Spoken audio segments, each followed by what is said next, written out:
Streaming. Hello. Hello, we're live. Hello, Oh, everyone. hello. What is Hello, up? everybody. What is going on? Welcome to the How's how's unnamed how's podcast hey, that keeps changing names because I never know what it should be, whatever. So the Day on the title is internet's up pretty good, there. dude. But like, Today but on like, the internet that trash talks or whatever. Yep. Anyways, topic for today. Uh, like, we didn't do a podcast last week because things happened. But back in the day, like centuries ago, I found a website with an article which was talking about Elden Ring and how it was cumbersome to quit to desktop on PC. Like you had to go through so many hoops and stuff. And I was Yeah. like, that makes me think. Um, Maybe we could talk about like sort of dark patterns or stuff like that. And then my friend Vortex was like, "Hey, I got an idea. What was your idea? What did you want to talk about?"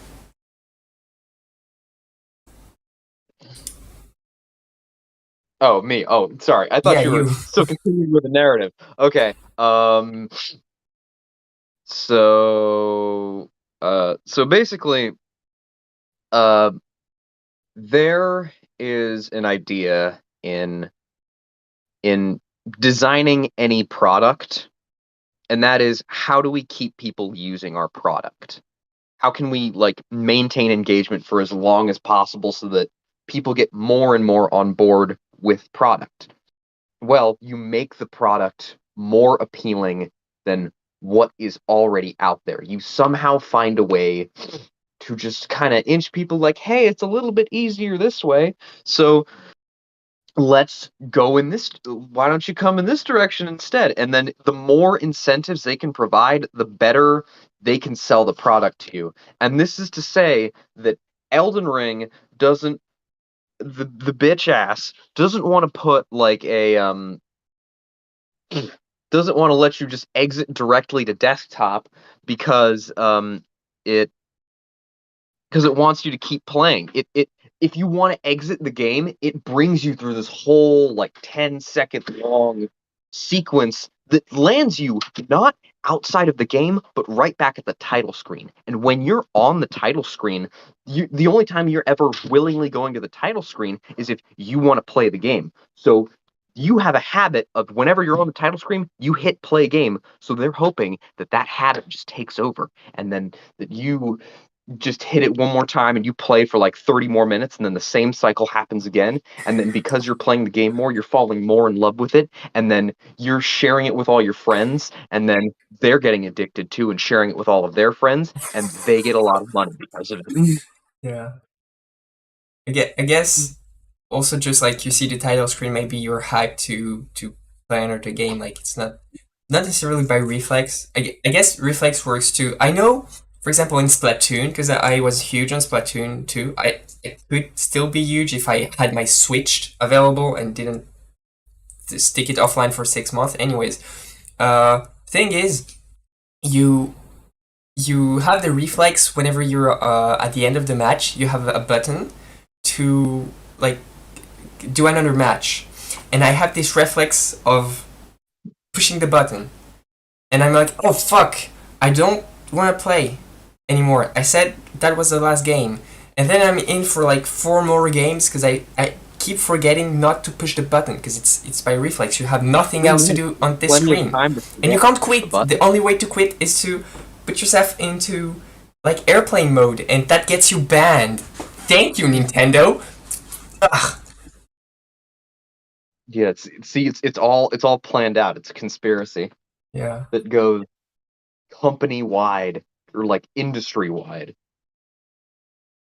And so But so like we had written something about UI quirks, stuff that's shoved in your face. And yeah, it's not only about keeping you inside this the same existing ecosystem, I guess, or like the same apps. Like sometimes, when you start out, you need to like shove your stuff into people's faces in another place.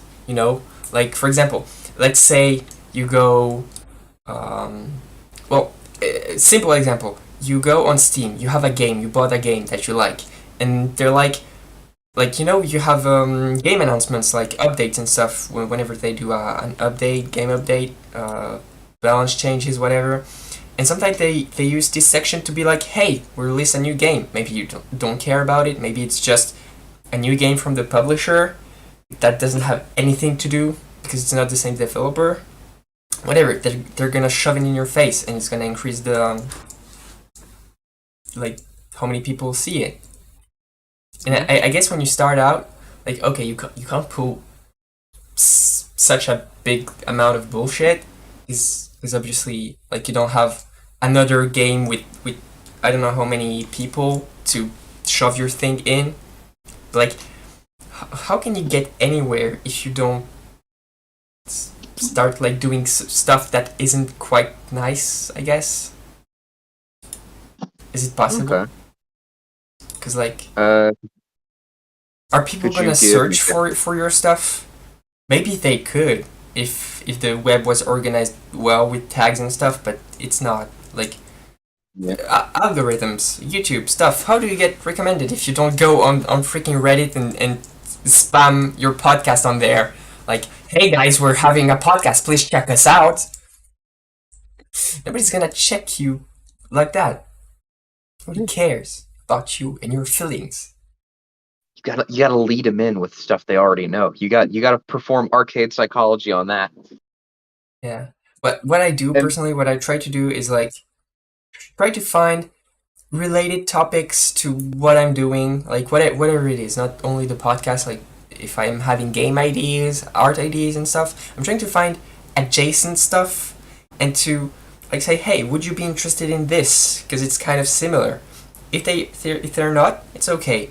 If they are, well, I just found someone and hopefully I didn't bother too much people on my way to finding someone to like my projects are actually working out because of plugging things, like shameless plugs, I guess. hell yeah. That I mean, like that's yeah. That's how you get people on it. The Is you question just is, shameless long enough till it isn't is shameless. the question is, where's the limit? Like, when is it bullshit and when is it the only way? Yeah, I don't know. um, I will say that we will find it for ourselves as time goes. Okay, because I guess Elden Ring doesn't really need to keep people in because it's such a good game. So like, it already has an appeal. But I guess if you're already that far, want to push it a little bit more so that it becomes even better, right? And then I guess my rationale then would be mods are cool because like whatever if someone I guess everything's fair if you want to plug shameless plugs keeping people in doing tricks and stuff okay as long as you allow people to mod your thing and make it their own like it doesn't care what the default is as long as people can change it like it's just a default. But in this day and age, people don't really like giving choice and customization. So like, ha, open source games, cool. Public domain, modify the thing, but it. Uh, oh, that makes me remember a story. Do you know? There's a fan. I mean, two fans that are making a HD remake remaster of what's it called? The Resident Evil 4, I did and not hear.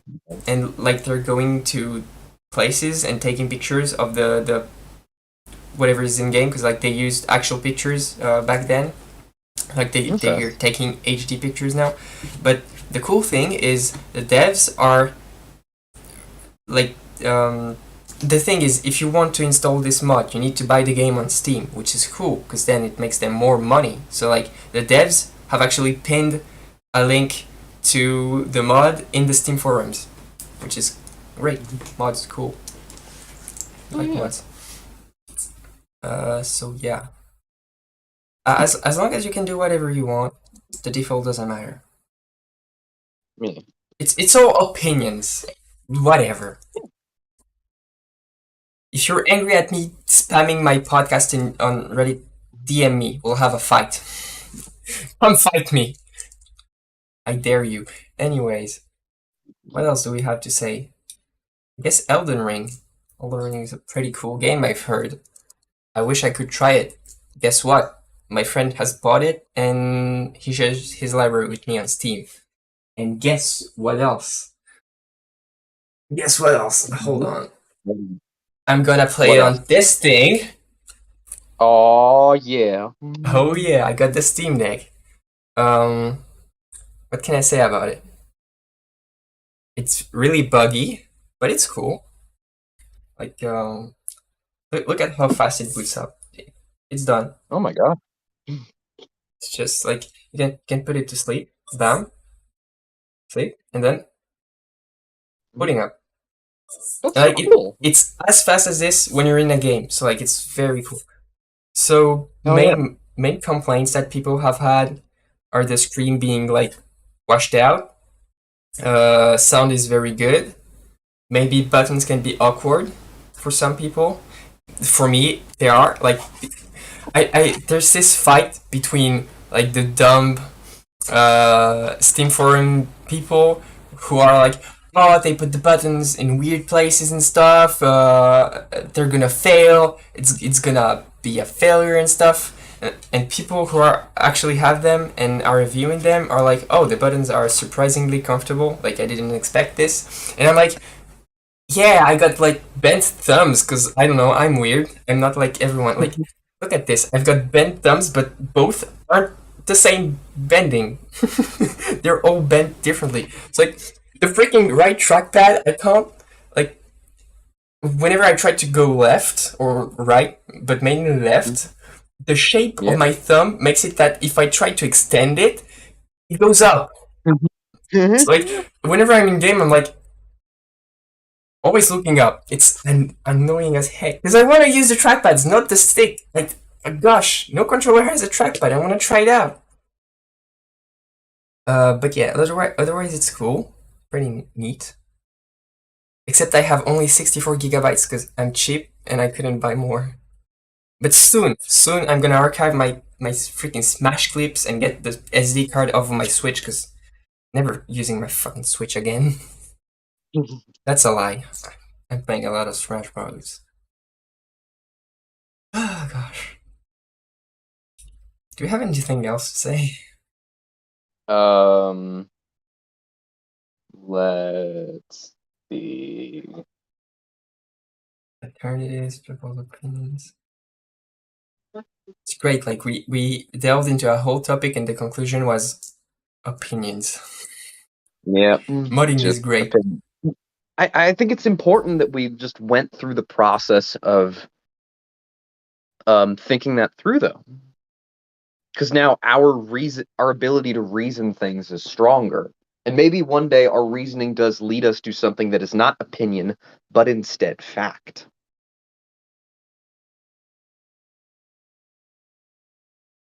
Okay. So we got stronger. Yeah. Gain That's the lesson. EXP level +1 level. Hell yeah. What do we put in the skill what stat we put in the skill point into? And you wanna know what? Actually, that makes me think that I want to plug an app which I never use because I have another system, but it's hecking cool. It's called Life Okay. RPG or RPG. It's on the Google Play Store, and basically it's like a note-taking app, like a life management app. But instead of having like tasks and like events and stuff like this, you can set like video game stuff basically, like missions. Okay, you have an inventory. If you complete mission, you get something in your inventory, or like you gain EXP, and then you can have like your profile with many skills and stuff, which all level up as you do missions. It's super freaking cool, and you can even customize notification sounds and have like widgets and stuff. It's the freaking yes cool thing ever. If I I did think I've not, actually used something like that before. yeah, probably. I don't know, but Oh, I mean, cool. I hope people will just come across it and use it. The thing is, I was already integrated with like Google Agenda and whatever, so like I was like do I go with this, or like do I stick with Google? And I stick with Google because like I could access it on my PC and stuff, whereas this is just a phone app. But if you're mainly on your phone and you find it cool and you didn't start with anything else, go ahead. It's freaking amazing. Yeah, I don't know if it's open source or something. If it is, in bonus points. Yeah, I'd say so. There was one more point I wanted to make building off of that that I can't remember. What are you doing recently? Huh? Oh, I have been trying to Didn't you say become something more. about a card game? Oh yeah, yeah, yeah. I designed like a whole ass card game. Uh, that's like not like a Yu-Gi-Oh type card game, but like a deck type card game, like with a traditional playing deck of cards. And it's basically like you have these like mats that are sort of like Yu-Gi-Oh mats, or just like a diagram in a certain arrangement, and then like the cards on it form like a house of sorts, or like a just a structure of some sort.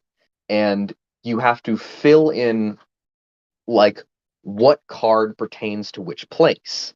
And then when you play with another person, um, it basically plays out just like war. So you play a card, your opponent plays a card. Whichever card is like a higher value wins. Okay. But it now adds this extra element of, okay, depending on what where that card is in your placement, different things happen. So like if you're He's gone. We're alone. What should we talk about? Hey, quick question. Who has the best hair? Is it me or him? it's Tell us in the me. comments down below. I was giving my mom a hug goodbye. Nice. um, but so, anyways, what the fuck was I talking about? Oh yeah, the card game. Okay, so basically, you can arrange the cards, and I actually now carry a deck of cards with me. That's cool. It's really pretty. It's got like cool little designs on it. But so like basically, depending on like there's three layouts, and like I'm writing the game specifically for a narrative, so it has like narrative implications. But so the the three layouts you can put your cards in are called heaven, hell, and earth.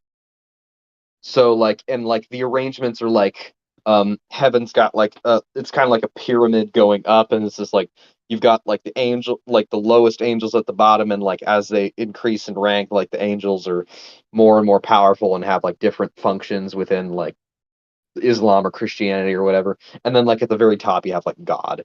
Um but so then in the Earth set you have like basically a castle gate with like the subjects in it and the king and queen, and the gate is made up of soldiers, and those are sort of meant to be like the bottom rung of the god one of heaven. So and then like there's you have the king and queen, which are sort of like the third most powerful card you can play, and then there's the gatekeepers, which are sort of meant to be like the angels that are just below God in rank, and then there's the hero, which is Okay. outside of the city gates and the walls, and this I'm not card is gonna meant to be remember all God. that. What? Okay, yeah, that's fine. But okay, but so the point is like cards like so like whatever you put as your hero or whatever, like your most powerful card, you can make it like a two of spades or whatever. That card will defeat any Mhm. card. I thought you had like custom cards or stuff like that, but it's just like using normal No, cards. no, no, Okay. no. you're playing with normal cards, but you can like you can sort of like build your play style depending on like how your layout is or whatever. And like so like maybe you want to make like maybe you want to make like one of your aces or like a king or a queen or something. Maybe you want to make that your hero. Or maybe you want to make a really like low number card your hero. So like it normally doesn't win in most contexts, but and there's also like a danger because once you play the card, you have to then announce what kind of card it is.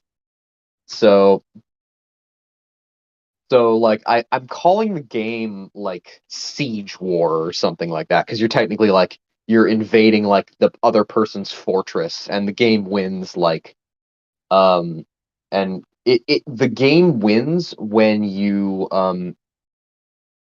when uh when like there's either no one to Like you I don't haven't really. decided what Yeah. Okay. I haven't decided what ends the game yet. You could Yeah. make it like a bunch of different things. Like you could make it like a time limit, and like at the end of the time limit, who has the most cards or something. Or you could make it or you could make it so that like rather than in traditional war where you like capture your opponent's card, you could just make it so that the card dies. So Just tear it it apart. then no, no, yeah, you just put it in When you like a beat your friend graveyard. at Pokemon, like with Pokemon cards, you tear his card apart, like his Charizard EX. Nice. Yeah. Oh, and what was the prompt for the game? Like, what prompted you to make it? Was it a school Oh, project? no, I just wanted to. I like cards. I like playing cards, but I don't know any card games. So I'm just like, why not invent a card game? Because that's fucking Yeah. awesome.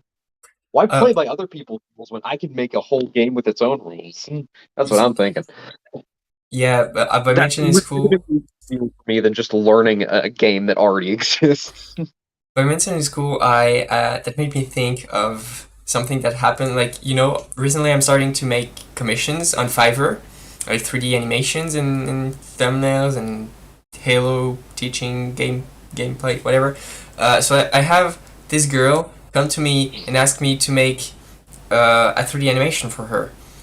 And so like I do something pretty cool. I ask question and she has more specifications to ask. And then like we talk and I learned that she needs me to do it for her homework or something because she's at university and she's like she needs it to pass or something. And so like then we get in a call and I'm like teaching her how to use Blender and I got $5. So like that's cool. No. Yeah, hell yeah. I mean, I guess I that was kind of undersold because like what I did was probably 15, $20 worth of something, but it was funny just to know like someone because actually the 3D models they provided me to make the animation cost like $50, and like in my head I was like, why would you pay $50 for a homework, like for someone to do your homework? Isn't that wasteful? But I guess it's high stakes. I don't know. They're in Malaysia Yeah. or something. Maybe they need it for something. Anyways, I got $5 and I helped someone. That's cool. Oh yeah. I like helping. I think I'll start doing more like tutorial gigs because I like teaching people stuff. I'm always like So troubleshooting okay, people's so issues with computers. there there was a study that was done on like happiness. And the study basically went that like if you dedicated an hour of your life to making yourself happy, would you be happy after like say a month? And they did this interview with like thousands of people all around the world, and it was the case that um doing doing the hour a day making yourself happy, that would make you happy in every single place they did the study except for the US.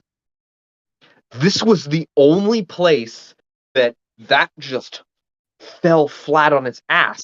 And the reason for that was that was what they were doing in every other place was exactly the same.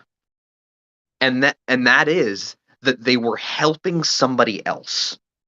Somehow. They were somehow helping somebody else. Okay. And like with the person being aware of that. And that in and of itself is like biologically fulfilling, and that's what they figured out, because like what they were doing in the US was they were just like, oh, I'm going to like use this time to go like finish my degree, or I'm going to use it to like play video games for an hour, or I'm going to use it to like draw or something. Just like none of those pursuits involved helping somebody else, and Yeah. so it betrayed like this this like concept that's fundamental to our existence as humans, and that is like we are communal creatures.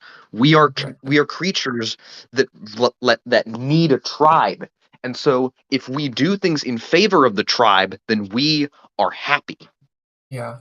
And That ensures our survival as well. and I can expand on this, I think, if I remember what I wanted to say. You said something about being communal. I'm completely lost. What did you say? About um about which the being a communal tribe or something? I yeah don't know. I'm so freaking lost. What were we basically just talking that like about right before this?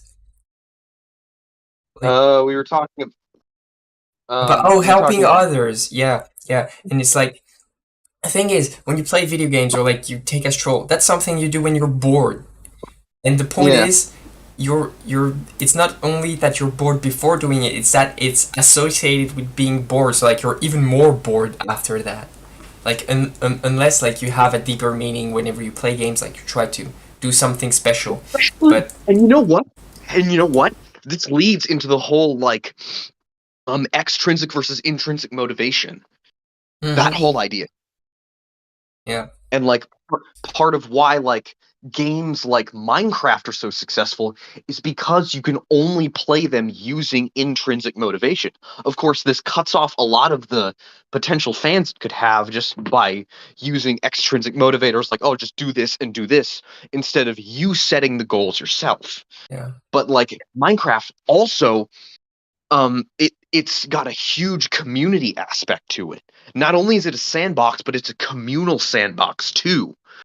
So it's a place that is full of the ability to express yourself and the ability to help others express themselves.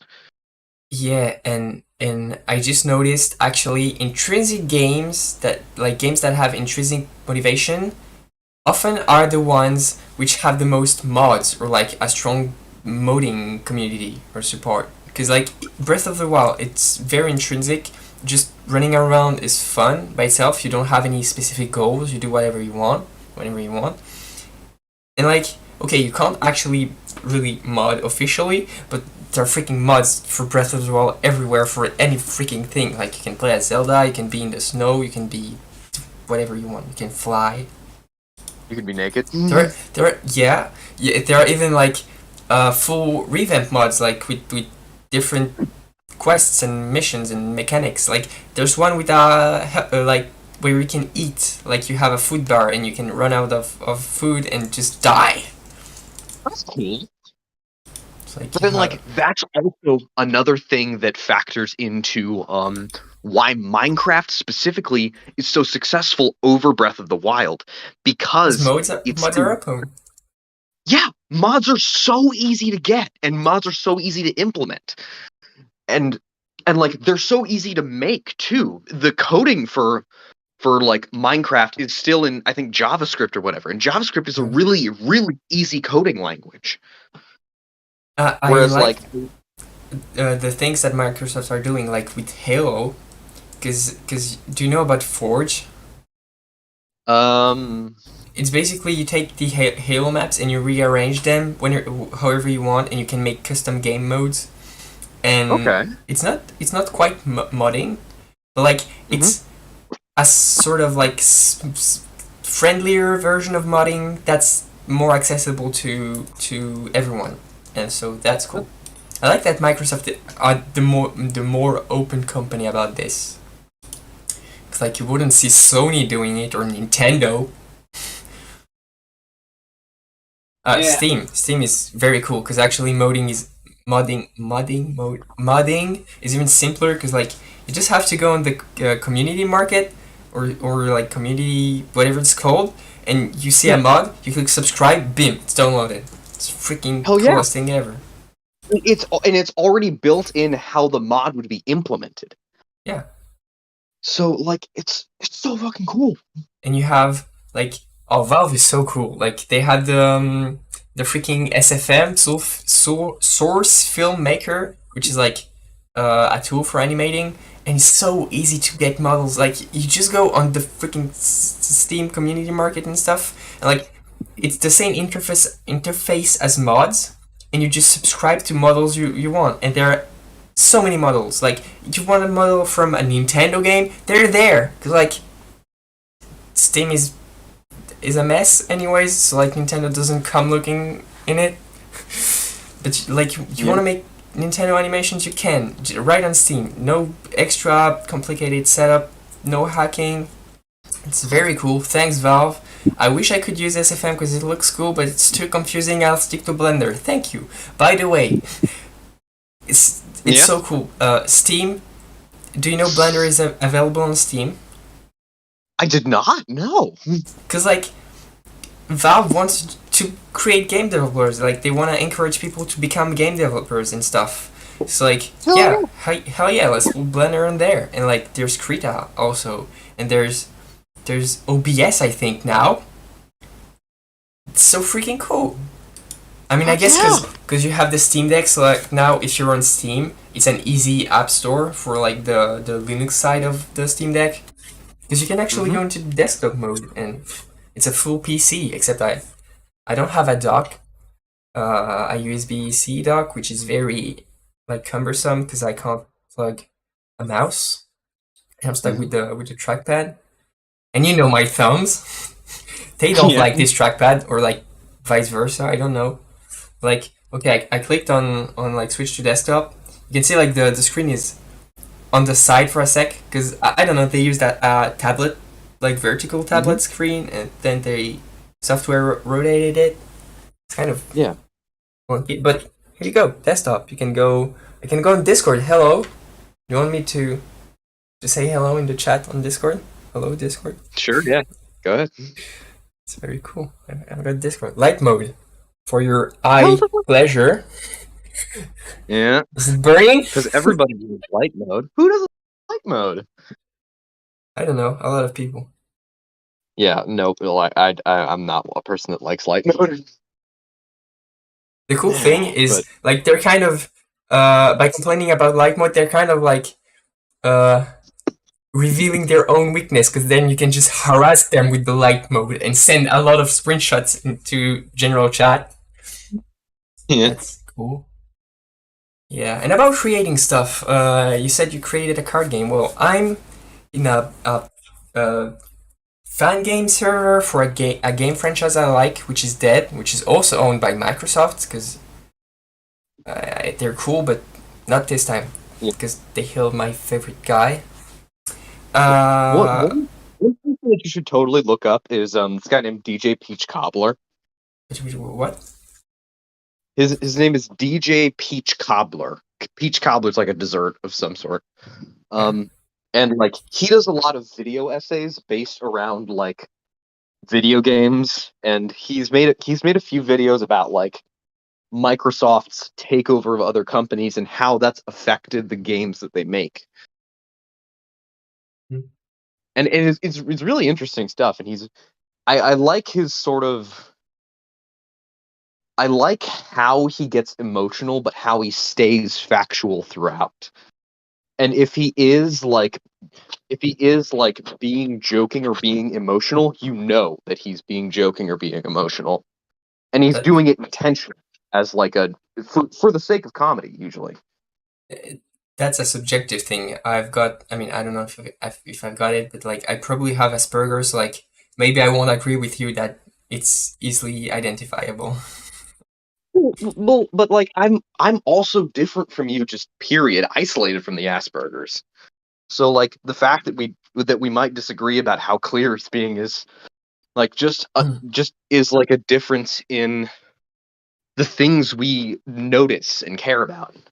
Though I'm getting very good at it because is like I'm following a YouTuber which is like always being sarcastic and stuff.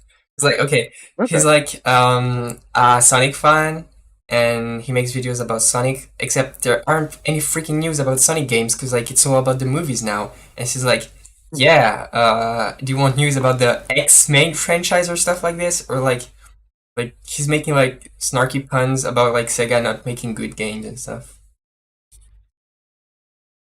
Anyways, yeah. So I'm in a server, a fan game server, and I'm throwing out a lot of ideas for cool enemies and stuff like that. I got scared for a second. Yeah, cool enemies and stuff like that. And some people are making a story, and we're a lot now, and we're all contributing, and I hope it's gonna turn out great.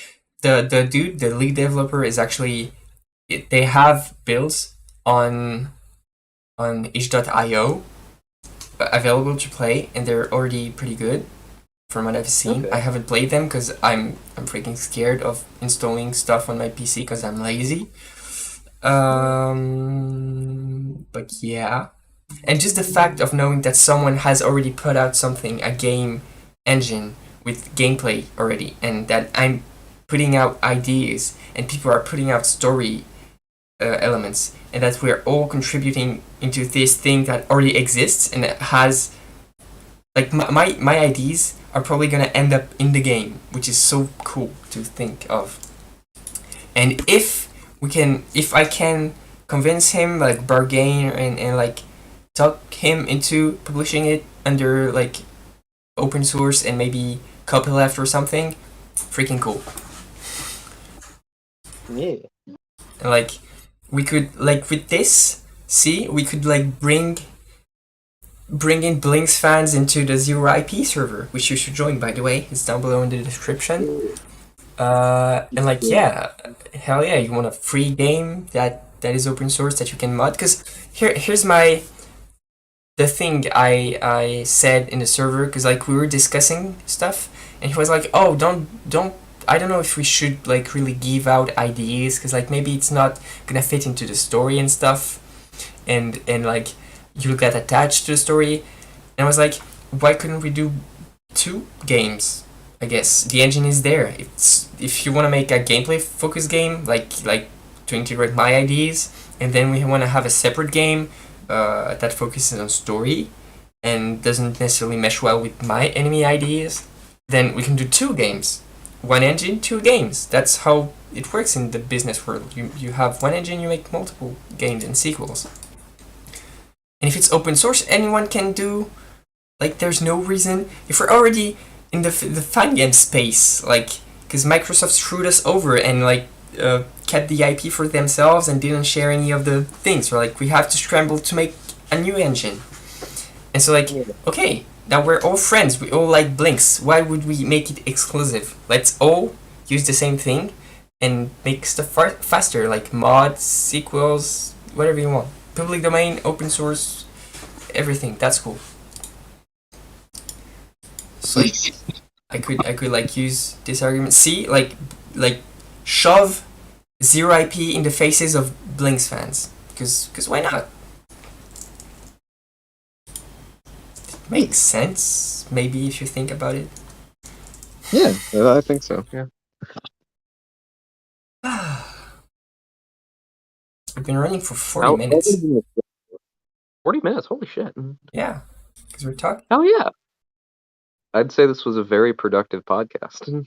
Yeah, 'cause we're just talking now. It's not. We don't have like we start with a topic and then we're just rambling off. Cause whatever. It's cool. People are in for our sublime hair. That's all. Yeah, 40 minutes of hair waving about. Anyways, yeah. very much so. Uh, I've been recently starting to make music again, and I just made a banger of a song, which is very moody and stuff.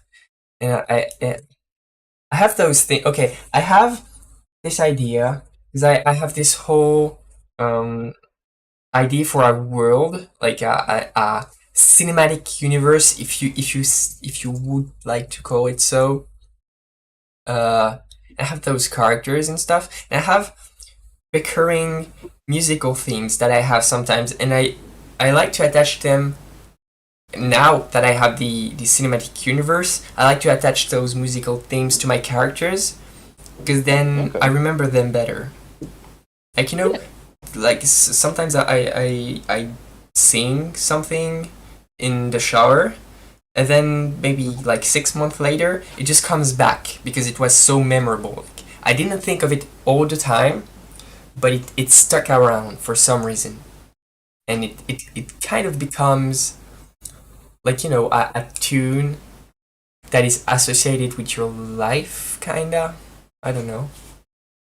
Yeah. It's Okay. weird. So like, since those characters in this cinematic universe is important to me, I want to merge it because like it makes sense. Music. Where would you put music in movies and comics and games? So that's cool. Mm. Uh, except I'm struggling with finding instruments. Like, see, you have a guitar. That's cool. You know how to play the guitar. You can play the guitar. It sounds like a guitar. I don't know how to play the guitar. Like, the computer was supposed to be the perfect thing that allowed you to make music that sounds like any instrument. Like you could have access to every instrument in the world from the comfort of your chair and your room. Except it's a lie because you have to pay. How did your guitar cost? It was like $800. And this is like a low end guitar. Oh, okay, never mind. Well, just think that a single VST for a guitar, a virtual guitar, is like $200 for software. I don't know. It seems kind of expensive. It's not in my price range, that's for sure. And it's like I have Okay, those yeah. ideas, and I can't do them because I don't know how to do sounds. I know some people start differently with music. Like some are more into texture and like instruments, and I always was more into notes and chords. So like I don't know what the fuck I'm doing, what instrument I need. I know in my head it sounds good. In practice it sounds like whatever. Yeah. I wish I mean, I could just translate it into my computer. well, I mean, a good way of figuring out how to do that is figuring out how you can alter sound and Yeah. like know, like, okay, this does this and that does that. You wanna know And then what? I just have a I little bit of this and a little bit of that, and then I've got the sound I want. Exactly. The thing is, at one point I was like kind of messing around with the knobs and stuff, which like I was discovering how the knobs work and what reverb was and stuff. Now I know it by heart. I know what it is. It's pretty easy for me to understand. But at one point I was like, okay, what if I made my own sounds myself from scratch? Because that'd be more easy instead of like, because the issue when you're making music is like you have those huge sample libraries, and how am I supposed to find the sound that I want if the only method of searching them is the title, which doesn't say anything? Because like whoever created the sample was trying to be funny Oh, or something. so the fuck yeah, including tags in this. Yeah. Well, there's one app with How? tags, but it's only in one of the VSTs. So like if I want a sound from another VST, there aren't tags there, and like then it gets confused. And, okay, the worst offender is one freaking app which is called like I don't know what it's called, but it has over like 10,000 samples, and the only way of going through them is left, right, and random. That's fucking really dumb. Yeah, I guess if you want to just get an idea, start with a random sound or instrument, then yeah, go for it. It's the random machine. But come on. And yeah, cuz I sometimes you hear music, especially in video games. Like, I like Sonic music, and it has those samples. Like sometimes, okay, one sample that is really used in Sonic music, especially older one, is a sort of like police car, city alarm, uh, stuff, like a sort of doo doo doo. I don't know how to say, like the whole city is in full alert because of what you did. And I like this sound, Okay. and I want to use it. Where is it? Where's the sample? How do I find it? On the internet, the VST, whatever. If I could make sounds from scratch, and so yeah, I downloaded something that allowed me to make sounds from scratch, like start with the sine wave and then edit it and make stuff. But then it was like, oh, when you want to play two notes at the same time, then pay us, please. I'm cheap. Yeah. Sorry.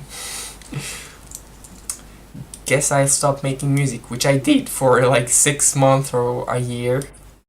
But now I'm starting again. And I guess maybe it doesn't sound like it was in your head, but then it sounds kind of alright. People won't know it wasn't like that in your head, and it actually is kind of a banger. Yeah.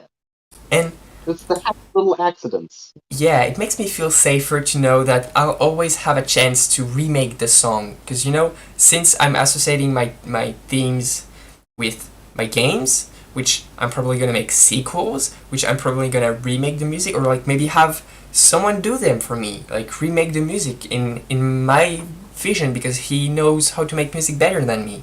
And that's reassuring to know that an idea is never set in stone, because that's what I said to the guy in the server about, like, he said, "Oh, I got too attached to my IDs and they won't be in the game. Oh, I'm sad, whatever." I was like, the fact that they aren't in some arbitrary place doesn't devalue your IDs. You can still keep them with you, make other content like comics and stuff, or like maybe make another game with it. You know, Yeah. which is why I say those are live tunes, because like even if I make the song and put it on YouTube or SoundCloud, that doesn't mean I can't remake another song with the same tune or like change the tone. I can always do whatever I want. Ideas should be shared and taken by another person or like yourself and evolved upon and constantly evolving. Like we said in the first episode of this podcast about Whole Night and sharing and modding and open source, and that's our call to end the podcast, guys. Yeah. Okay. Please don't Thanks let so much for down on your watching. ideas. Don't give up. Mod stuff, modifying, good, cool. Yeah. If you Use if that you have a problem habit with of light mode, come to me. We fight. use that habit of clicking the subscribe button and the like button that you've learned from all of the other YouTubers here, Yeah, because that exactly. way Like you will. take the concept, but don't modify it too much, because like it's great. Yeah, exactly. This one concept you can keep it as it is. It's cool. Uh, no, but seriously, like that'd be cool. I don't post much. I have plenty of ideas to post stuff. I hope I can get around to them. I'm kind of getting busier with my schedule, since I'm doing commissions and stuff. I hope I'm gonna be able to do something. At least it's nice to be able to talk with you, because we haven't done that last week, so it's cool. Anyways, guys, thank you for tuning in. I hope you have a nice day, and see you. Bye bye. Yeah, homies. Peace, bro. Okay.